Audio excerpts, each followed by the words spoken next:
Igbo bi n'obodo Eliza, ana m ekene unu. Oge agụmọnụ a na-akpọ CENSUS erugokwa n'ọzọ. Mana ụfọdụ nwere ike ịjụ, ọ gịnị bụ agụmọnụ CENSUS a na-ekwu maka ya?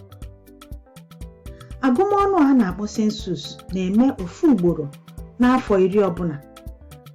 Mgbe a ka a na-agụ, gọọmenti na-agụ mmadụ one nọ n'obodo, a na-agụ isi onye ọbụla, ma nwoke ma nwaanyị ma nwatakịrị. A na-agụkwanụ mmadụ one nọ n'obodo, a ga-achọ ịma ebe onye bi, ụdị ọrụ ọ na-arụ, ma ọ gụrụ akwụkwọ, ụdị asambodo o nwere, ụlọ akwụkwọ one dị ebe ha bi, na ihe ndị ọzọ enwere ike iji ma ga-esi ebe a nyere ha aka idozi obodo.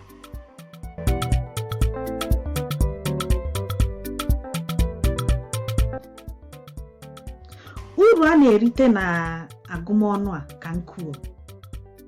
Gọọmenti nwee ukpo ego ha na-edebe n'akụkụ, a na-etinye ma n'ụlọ akwụkwọ ma na ụlọ ọgwụ ma ụzọ a na-arụ ma ebe obibi ndị mmadụ bi.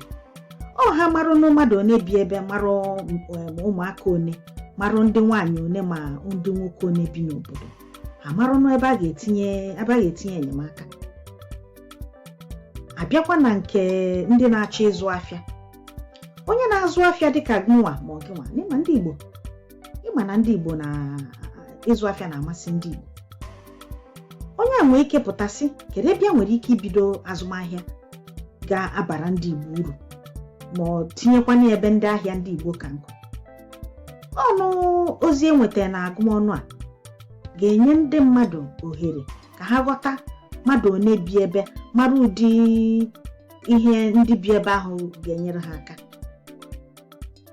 Ndị Igbo juru na obodo Eliza, mana anyị amarọdị mmadụ one bụ ndị Igbo na-asụ Igbo bi n'obodo a. Eme na agụmọnụ a, ajụọ gị kedu asụsụ ị na-asụ, idenụ na ị na-asụ Bekee, idenyekwa na ị na-asụ Igbo. Otu a ka ha ga-esi marụ ndị Igbo one nọ n'obodo a.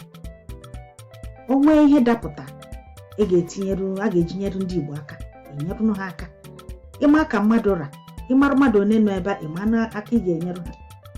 Oge ụfọdụ onwe ebe ị ga-eje, ịfụcha ebe edere asụsụ ndị ọzọ, ama mfụ asụsụ ndị Igbo, mana ndị Igbo juru n'obodo a. Itinye anya na agụmọnụ a, ịmarụnụ idetuo na ịbụ onye Igbo, idetuo na ị na-asụ Igbo, amarụnụ otu a ama na ndị Igbo juru eju.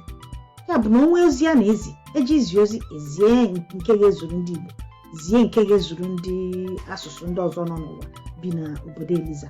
Ọkwa otu a ka mmadụ si egosi na ejuru eju na anọ n'obodo.